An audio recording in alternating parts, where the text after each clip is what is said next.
Boa noite, pessoal.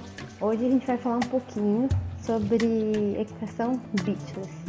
Eu vou dividir essa apresentação em alguns vídeos para não ficar muito longo, tá bom? Gostaria de convidar vocês para seguir a gente nas redes sociais.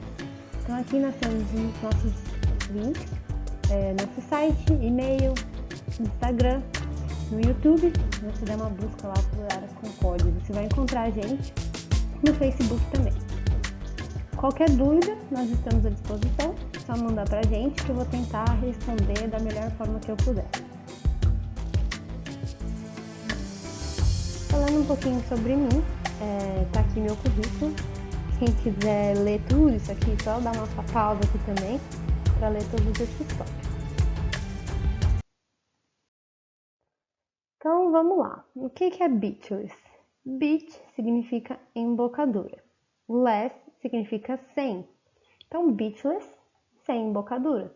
Então o beachless consiste em montar o cavalo, né, sem nenhum tipo de equipamento dentro da boca dele.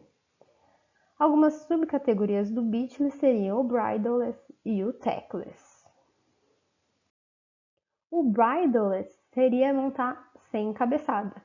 Bridle quer dizer cabeçada, então bridleless sem cabeçada.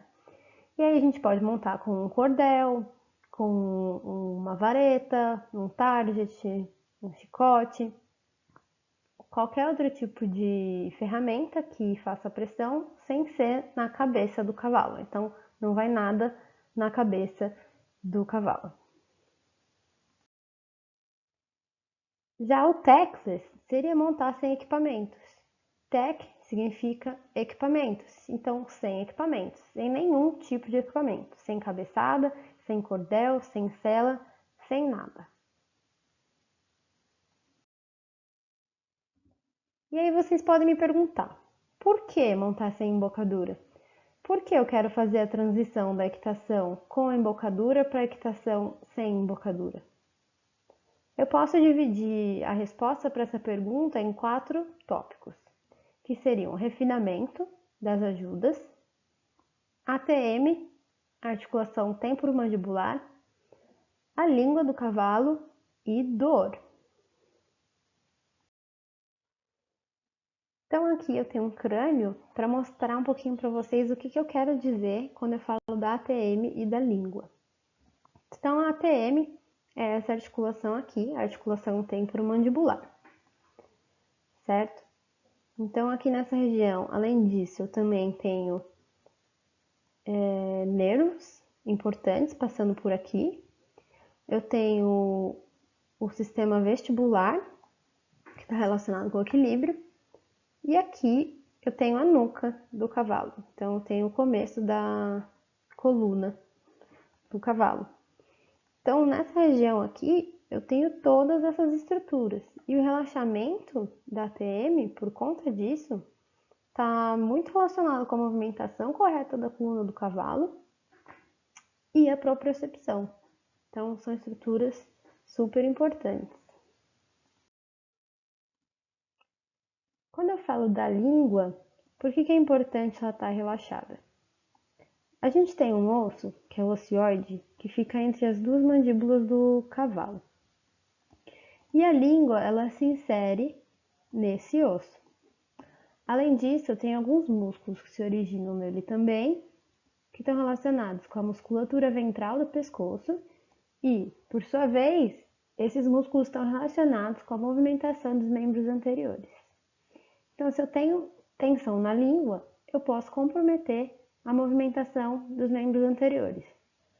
Além disso, o ocioide também está relacionado a funções como a deglutição e a respiração. Então, a tensão na língua também pode comprometer essas outras funções.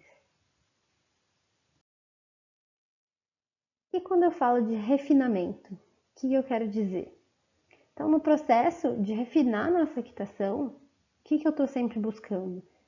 Eu estou buscando cada vez mais ser mais conciso e mais eficiente, ou seja, usar o mínimo possível de pressão e de ajudas. Então, eu quero uma equitação com leveza e uma comunicação eficiente.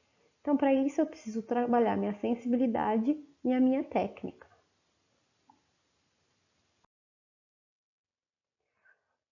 Quando eu falo de dor, a embocadura sempre vai causar dor? Não, não necessariamente. Todo equipamento pode ser bem utilizado ou abusado. Mas não tem jeito, a gente erra. Por mais experiente que você seja, por melhor que seja a sua equitação, em um momento ou outro você vai cometer algum erro. E quando você comete esse erro, você pode causar dor na boca do cavalo. É muito comum a gente conseguir observar diferenças significativas na expressão facial e na postura dos cavalos quando a gente passa para a equitação sem embocadura. Então aqui eu queria colocar esses exemplos para vocês. Então a gente pode observar diferenças de expressão facial nas narinas, no olhar, posição das orelhas e postura.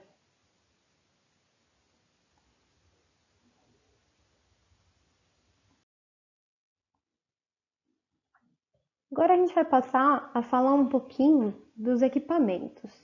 Quais são os equipamentos, como eles funcionam e como ajustar esses equipamentos.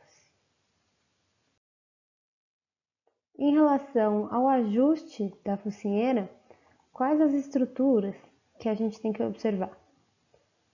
A crista facial e o osso nasal. Então, por que essas duas estruturas são importantes? A crista facial ela é muito sensível e o osso nasal ele é fino, ele é mais frágil. Então, eu não quero a focinheira ficando nem nessa região mais frágil do osso nasal, nem sobre a crista facial, porque isso vai gerar incômodo. Além disso, eu também tenho um forame, da onde saem alguns nervos faciais. Então, eu tenho que evitar também ficar muito próximo aqui dessa região, porque isso vai ser desconfortável para o cavalo. Então, onde eu quero a focinheira? Nessa região aqui, longe dessas estruturas. Então, como exemplo, eu tenho essas duas situações aqui. Uma situação onde a focinheira está um pouquinho mais baixa do que seria o ideal, e aqui onde a focinheira está mais alta do que o que seria o ideal. E aqui vocês podem até ver que além de pegar na crista facial, que está aqui embaixo, ela também está pegando aqui no comecinho da ganacha. Então isso pode ser desconfortável. Então o que eu quero é essa situação aqui. Aqui na região ideal, certo? A crista facial está livre, a ganacha está livre, seria esse o ideal. Esse ajuste da altura da focinheira, a gente regula regulando a faceira, essa parte aqui, deixando ela mais curta ou mais longa. Depois, o outro ajuste importante também é o ajuste da focinheira. Então, ela não pode estar nem muito larga, nem muito justa. Então, eu preciso conseguir inserir cerca de 2 dedos entre a focinheira e o chanfre do cavalo, ou então 2 dedos entre o queixo e a barbela. Se eu tiver isso muito justo, muito apertado, o cavalo não vai conseguir descontrair a mandíbula, a ATM. E isso pode ser ruim, além de poder machucar e assar o chanfre do cavalo. Se ela estiver muito larga, também é ruim, porque pode acontecer isso aqui. Quando você puxa, ela sobe na cabeça do cavalo. Então, ela muito larga também não é bacana. Quando eu falo de mecanismos de ação, eu posso dividir os tipos de ação que essas focinheiras podem ter em 3 tipos. Então, focinheiras que exercem pressão, focinheiras que vão, além de exercer a pressão, exercer uma compressão, e outro tipo de focinheira que, além da pressão e compressão, também vão ter um sistema de alavanca. Então, primeiro, eu tenho os tipos de focinheira que exercem pressão. Então, quando eu puxo a rédea, ela faz uma pressão direta no chanfro do cavalo. Então, eu tenho alguns tipos de cabeçon, alguns tipos de side pull e até mesmo cabrestos. Esses são alguns exemplos desse tipo de mecanismo de ação. Então, a ação é direta e não faz nenhum tipo de compressão no focinho do cavalo. Um outro tipo de focinheira, além de exercer uma pressão no chanfro do cavalo, quando eu puxar a rédea, ela também vai fazer uma compressão na mandíbula. Então, uma compressão ao redor de todo o focinho do cavalo. Alguns exemplos são o bozal, o hackamore, o LG, que é essa cabeçada aqui, alguns outros tipos de hackamore, alguns tipos de cross-under, ou seja, elas possuem algum sistema de corda ou couro que passam por baixo da mandíbula do cavalo, e aí quando você puxa a rédea, isso vai exercer uma pressão aqui também. O terceiro tipo, além de pressão e compressão, também tem um sistema de alavanca.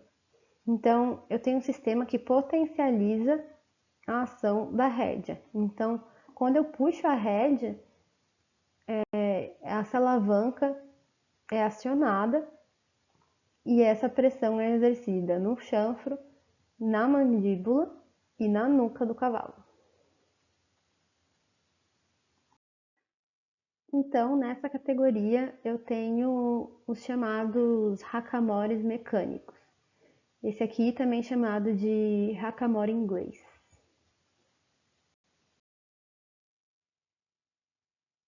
Também é importante observar o tipo de material que é feita essa cabeçada, porque isso também vai estar relacionado com o tipo de pressão e a quantidade de pressão que essa cabeçada vai exercer no cavalo. Então, se eu tenho materiais mais suaves, como acolchoados e pelegos, eu vou ter uma pressão mais distribuída, mais suave, mais leve. E se eu tenho correntes e metais, isso vai ser mais rígido, então a pressão vai ser maior. Então, são materiais que transformam essa cabeçada numa ferramenta mais forte. Então, aqui na ordem, do mais suave para o mais forte, eu teria acolchoados, pelegos, focinheira de couro, cordas macias lisas, cordas macias trançadas, cordas rígidas, cordas com nós, porque quando eu tenho 2 nós, por exemplo, no focinho do cavalo, a pressão vai se concentrar nesses nós, então numa menor superfície. Correntes e metais, acolchoados ou não acolchoados. Então esse foi nosso primeiro vídeo sobre Beachless, espero que vocês tenham gostado. No próximo eu vou falar um pouquinho sobre a transição para o Beachless, como fazer, e algumas outras dúvidas comuns sobre o treinamento. Se você tiver alguma dúvida, deixa aqui, que a gente também inclui nos próximos vídeos para responder para vocês.